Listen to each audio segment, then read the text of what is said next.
Hi, this is Ed Spilliers. I hope you enjoy this latest episode of Random Trek. Thank you very much. Yeah? Good morning, good afternoon, and welcome to another episode of Random Trek.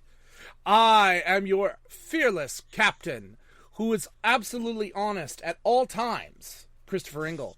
Joined as always my first officer, who is the man who knows a lot about hopeless causes, Commander Brennan, the Mystical Mar. Brennan, what's our hopeless cause this week?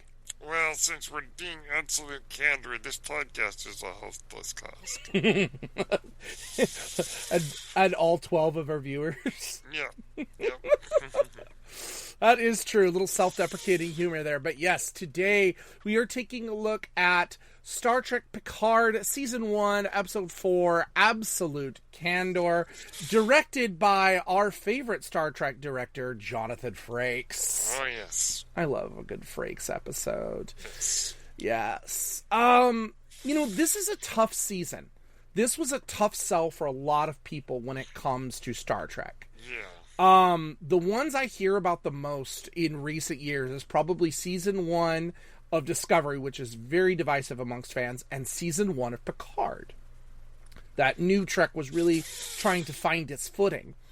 But yeah. I don't find that with this episode. In fact, I kind of find the ideas in this episode very interesting to get into Romulan culture, but a post-apocalyptic Romulan culture. Exactly. Yeah, let's get into this. We'll talk a little bit about the episode and then kind of break down what we see in here. So Picard asks Rios. They need to make a detour to the planet Vashti. He's looking to find some help. On the planet Vashti, this is where he helped to relocate Romulan refugees before the attack on Mars. Because remember, Picard, in his own way, was carrying on the work of unification and trying to work with the Romulans. Also carrying on with the work that he obviously did, the heroic acts of the attack with Shinzon.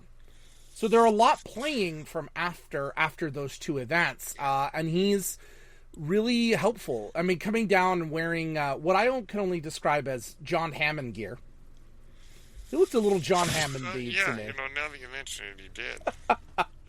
But we find that when, in the past, he had befriended a young boy named Elnor, and had promised to return for him to pick him up. But, unfortunately, he got abandoned on this planet after Picard resigned from Starfleet. Yeah, after the attack on Mars. After the attack on Mars, he resigned. So Elnor ended up being raised by the Quat-Malat. So the Quat-Malat are a series of female warriors, they're female nuns, who service helping others, but they will also kill you if needed. Yes, and Absolutely. Are Romulan. This is a Romulan group. Yes, they are Romulans, although later on we would see a human individual also join the Quat-Malat. If we think to Michael Burnham's mom, when she was sent to the future. Indeed. She became a member of the Quat-Malat, but I digress. Anyway, they have sworn an oath of absolute candor to always be honest and straightforward and to not lie. While they're there, Picard asks Elnor to join him on his quest. I could use you. I need your help. And Elnor's kind of mad. He's like, listen, I took a vow of absolute candor and to help, but you come to me now when you need something, when all these years you could have come and rescued me and you didn't? Who do you think you are? It's been, 14 years since I've seen Elnor. Elnor is pretty beat up about it. He does refuse, but he changes his mind quickly because Picard is attacked by Romulans who are resentful for Starfleet for what they did, for refusing to help them. And to help their people. What they didn't do. Refusing to help them. And then when the supernova happened, countless millions, billions of Romulans died. And so they resent him. And he represents everything that Starfleet stands for. And in a fight scene that is pretty whoa. Pretty brutal, yeah. Pretty brutal, yeah. I'll say it. Elnor decapitates in one fell sweep the head of the attacker. Yeah. Just absolutely clean off. Probably the most violent scene, well, other than Star Trek Discovery. Yeah, I've never seen anything like that before in Star Trek. That was pretty cool. Picard and Elnor at the last second get beamed up to La Sirena. Picard is not happy that Elnor did this. Not happy at all. Meanwhile, Rios and Raffi are dealing with fighting with a local warlord above the planet. They're trying to avoid being attacked. Romulan ships appear and start firing at La Sirena. But old Romulan warbirds. Old Romulan warbirds, yes. A mysterious ship shows up and starts attacking the Romulans and helping, but gets damaged in the process. They beam the pilot over, and the last thing we see is 7 of 9. And then she faints. And she faints, yes. The other side of this is on the artifact, the Borg cube. Soji is trying to learn more about the Romulans themselves that were assimilated at the artifact. And the Romulan concept of doomsday, basically. Yes, they keep talking about the Destroyer. So, Narek offers to help her get information, and he's kind of flirting with her and toying with her, and they really connect. They do this ice sliding thing, this Borg ritual of ice sliding. It was kind of fun. But what happens is they end up getting a falling out. He expressed doubt about Soji's past, and she kind of resents him for this. We meet Narissa. Narissa shows up, and this is where things get very strange. Narissa is Narek's sister, but there is a very weird Game of Thrones tension between these two that I don't like. And it's not Narek, it's Narissa. Yeah, she's a bit, she's psycho. Actually, you know who she... Okay. This is, I think, a very good comparison. You know what it reminds me of a little bit? Is Azula and Zuko from Avatar. Except in their case, they were cousins, so... But still, that, is what it reminds me of. Siblings? I can't remember. They're siblings, yeah. They are brother and sister. They're psycho. She is psycho. Remember. It's been a while. Narissa is an absolute bloodthirsty psycho. She also reminds me of, in a way, Xenia Onatop from GoldenEye in James Bond. That's a good comparison. Anyway, the point is that they are these very psychotic, empowered women, and they go bloodthirsty. And she's bloodthirsty. And she's also, there's some weird tension between the two characters. But she says, Narek, you have 1 week to get the information from Soji, or I'm going to get it from her in my way. And so that's a weird scene. That is a strange scene. She's on top of him in bed. She wakes him up. But it's flirty and strange and weird and but I will say this, it does make her threatening. I don't trust her. I don't trust her for a second. And we've seen this whole season. It's definitely part of the post-Game of Thrones landscape. It does feel that way. Yeah, and I'm glad Star Trek did not go in that direction, but it is weird. Maybe they're adopted? Maybe they're adopted? Siblings? Oh, even then, that's... So weird, but I'm trying for something here. Let's go piece by piece. Let's talk about Elnor. I want to talk about Elnor. Because this is our first appearance of Elnor. What do we think of our introduction to our brave Romulan warrior? I like how brutally honest he is. Mm-hmm. It's hilarious. Mm-hmm. The Clot are almost like Vulcans in their philosophy. Mm-hmm. And Elnor being a bit grumpy about it, but not being afraid to express his feelings. Yeah. And, what's the actor? Evan Edagorath is really good in the role. Mm-hmm. I like his, sort of Australian Kiwi accent. I like that. And I just like how he's the comic relief without being overly comical. Mm-hmm. It's just his directness is very funny. Yeah, he's very much like a combination of Legolas. He's a little Legolas. Yes. With a lot of Drax. Oh, yeah, good point. Good point. I love, by the way, all the nerd references we are making today. Avatar, Guardians of the Galaxy, yeah, Lord of the Rings. We're just going to go everywhere. Let's make a Star Wars reference while we're at it, too. Mm-hmm. But he is fascinating because I love how he feels abandoned, as do many of the Romulans. Many of the Romulans. And there is this huge racial tension that exists. Romulans don't trust anyone right now, in general, because of what the Federation did. They trusted the Federation enough to allow them to help, and when things got really bad and the Federation backed out, they were left with nothing and a decimated Romulan Empire. Their entire culture was nearly destroyed and wiped out because the Federation refused to help. Mm-hmm.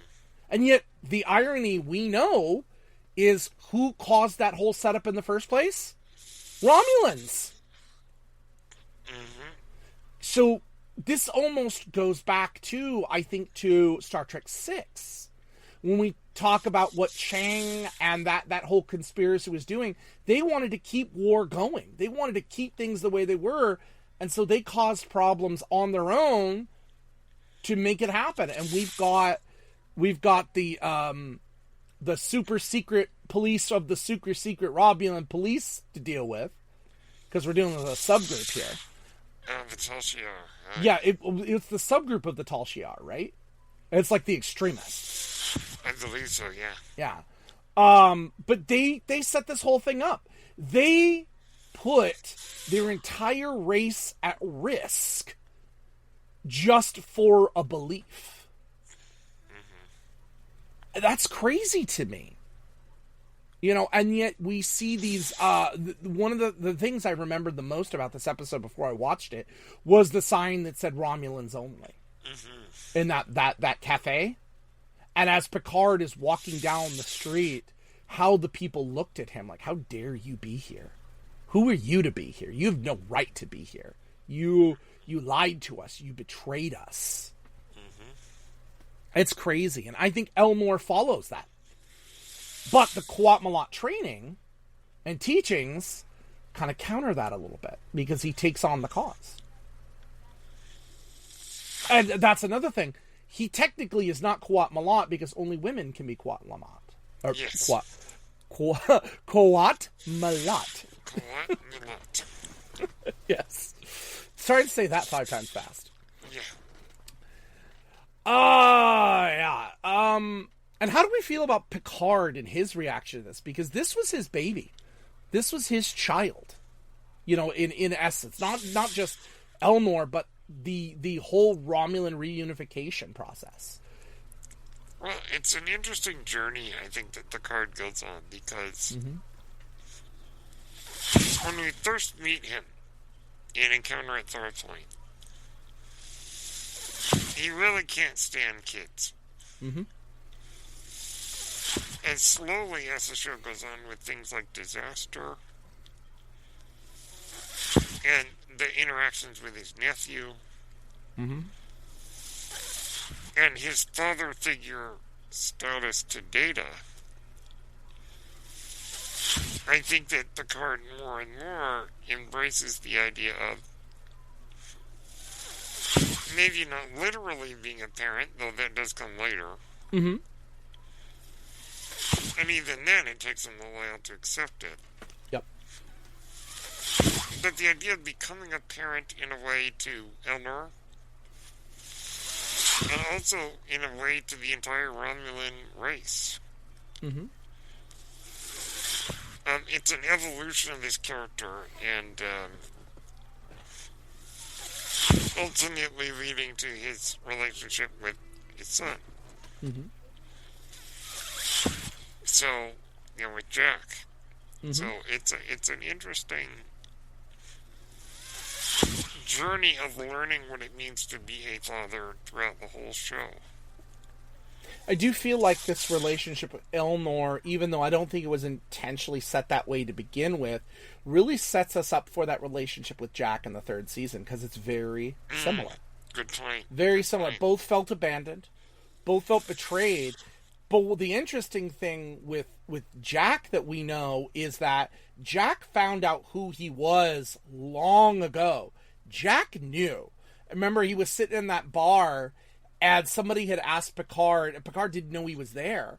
Had asked Picard, would you trade it all? Would you want a family? No, Starfleet is my life. And so Jack didn't introduce himself. Jack didn't go into Starfleet. Jack didn't do those things because he didn't feel wanted.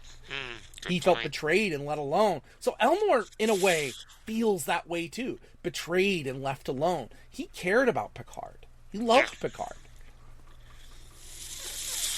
So it's an interesting character journey for Picard. Yeah. And also Picard being a father figure to Soji. Mm-hmm. Absolutely. I like this. I like this part of it, because this is the primary part of the episode. The stuff with Soji is a little disjointed, and obviously we only get Narissa and Narek at the very end. Yeah. But Narek is a jerk. Unfortunately, yes. And again, I'm going to keep making these comparisons. In a weird way, he reminds me of Ramsay Bolton from Game of Thrones. Oh, wow. He's a manipulator. He's twisted. He's, maybe not as brutal as Ramsay Bolton was. Ramsay's like the worst character I get into. But think of what he did to Theon Greyjoy. Before he destroyed him physically, he messed with him mentally so bad to get the information that he needed to get him on his side without Theon even knowing it. And the stuff with Sansa, and it's really interesting that you mentioned that, because this isn't a Game of Thrones podcast, but a satisfying character death for that character was great. It's one of the better deaths given to characters, unlike Cersei, but we'll do our Game of Thrones podcast another time. Another time, yeah. But yeah, no, it's his manipulation and the mental games that he plays. And sometimes you wonder whether he's fully in it. Like, you could tell that Narissa is. Narissa is fully in this. I will destroy and I will take and I will do whatever I need. I don't think he's fully in it, because there is a small amount of humanity that I see in him, but it serves an overall purpose. Yeah. He wants to take his time. He doesn't want to hurt her until it's too late. Remember I think it's the next episode that he puts her in the chamber. Oh, yeah. Yeah, and he tries to kill her. I think that comes later. But then there are a few actions that he does that makes me go, I think he cares a little more than he's letting on. Just a smidge. But he's still a manipulator. Yeah. And it still makes him very interesting. He's still bad. He is still a bad guy, yes. Yeah, and then I love the appearance of Seven, although when I first saw this, I thought, why is Seven there? We knew she was coming. In fact, if you look at the credits, they spoiled it because special guest appearance, Jerry Ryan. They told us, like 5 seconds. But you watch the credits, you know it's coming. And it is. She's in the very end. Now, of course, she'll play bigger into later on. Not as much in the season, although when we talked about Stardust City Rag and the things that she did in Stardust, taking care of Icheb, let me tell you, that was traumatic. But yeah, we don't get much, but I do remember my reaction for this when I first watched this. I sat there, and when they beamed her aboard, I was like, 7, 7, 7, 7! And then I posted that on Facebook. I just put 7, 7, 7, 7. If any of you are Friends fans, there's an episode where Monica does the same thing for different reasons. Yes. But she goes, 7, 7, 7! And my friend thought, were you watching Friends? I was like, no, I'm watching Star Trek! Good point. No, and I will say this is we get 5 seconds, but it is so important that we get this arc for 7 of 9. Yes. You know, and to find out that she is basically, she's a kind of a sheriff, a lone wolf, sort of, in the Old West. That's kind of what she is at this point. Yep. You know, or the lone marshal or something like that. You know, she's out there trying to keep law at all costs. Yeah. You know, that kind of thing. And then that we're going to get to season 3, which is like some of the best 7 of 9. She gets so much better. And I really appreciate this. These 3 seasons with 7, not as much with the second one, but it was a nice touch. Yeah. They make up for a lot of sexualization and bad writing for 7 that happened early on in 4 and 5. Unfortunately, yeah, it's true. They got better in 6 and 7. Yeah. 6 and 7. 6, 7. Oh, no, the kids were doing that all week. Oh, I teach middle school, remember? I just realized, I'm like... Anyway, yes, we are not immune to memes. But no, this series did so much to improve her character arc. And we needed that for her, because Jerry Ryan is a darn good actress, and 7 is a darn good character.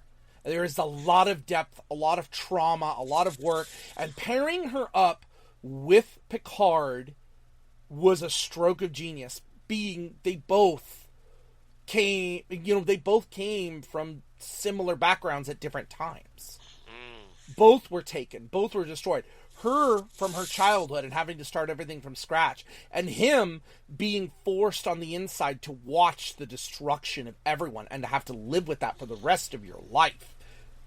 That's crazy. And so I really liked the pairing, and including her was a nice touch. Mm-hmm. Final thoughts on this episode? For season 1, this is pretty good. Mm-hmm. I agree. I agree. Better than the next episode. You know, this is one that I would also include with the stuff when you talk unification. This is something you should watch, because Picard, and it's almost a larger arc that nobody really talks about. It starts with Sarek and the mind melding with Sarek. He understands a little more than we think he does. You know, and then unification, that way. And then getting to see this, of course, in conjunction with everything else that's going on in the world of Star Trek at this time, it's huge. Yep. So it's a really great episode. I enjoyed it. I highly recommend it. And there's a lot of good action. Really good action in this one. It's contained, but I like it. Yep. Alrighty. So next week, we are going to Star Trek Discovery. Now, we randomize these. We actually randomized this way back at the beginning of the cycle, but the rule is that if it goes to the 31st century, we move it to the last spot. So we chronologically stick with it, and that's what happened here. So we're going back to season 5. Last time we looked at the series finale. We're going one episode before that to, I believe it's Lagrange Point. Season 5, episode 9. So I believe that's one episode before. All right. So yeah, Lagrange Point, I think is what it's called. Mm-hmm. So yeah, that'll be fun. And then end of this month, we will be, for movie night, we will be taking a look at William Shatner in Judgment at Nuremberg, joined by our guests Scott and Ken. Both are going to be here with us discussing this. And I just got this movie. I just got it, so I'm really excited to sit down and watch it. Have you ever seen it? Never seen. I know of it. I've seen little TikTok clips of it. Someone broke up. It's little things. Really, really good. And I know the history of the Nuremberg trials. Yeah, this is a 1961 film starring a bunch of famous people. And obviously, this is before Shatner became huge. This is even, I think, is this before or after Terror at 20,000 feet? Ooh, you got me. It's got to be right around that time, because Twilight Zone was late 50s, early 60s, right? Yeah. Yeah. So it's right about that time where Shatner's coming into his own, but he's not Captain Kirk yet. It's heavy, but it's brilliant. Yes, I cannot wait. And Shatner's role is small, but there are some great actors in this movie. It's one of those that actually Brennan and I have talked about for a long time. Never thought to do it on this show, but when we said a William Shatner movie, we thought it appropriate. Let's take a look at Judgment in Nuremberg. Yes. So we will do that. All right. Brennan, where can the people find you? You can find me on Blue Sky at brandmard.bluesky.social. Mm-hmm. I almost forgot there because I can't remember my Blue Sky name. You can find me on Apple Podcasts, Spotify, and YouTube at Page Turners They Were Not. You can find me on Twitch and Twitter at Ingle1984. But as always, we end every episode, Kapla! And live long and prosper. Peace and long life.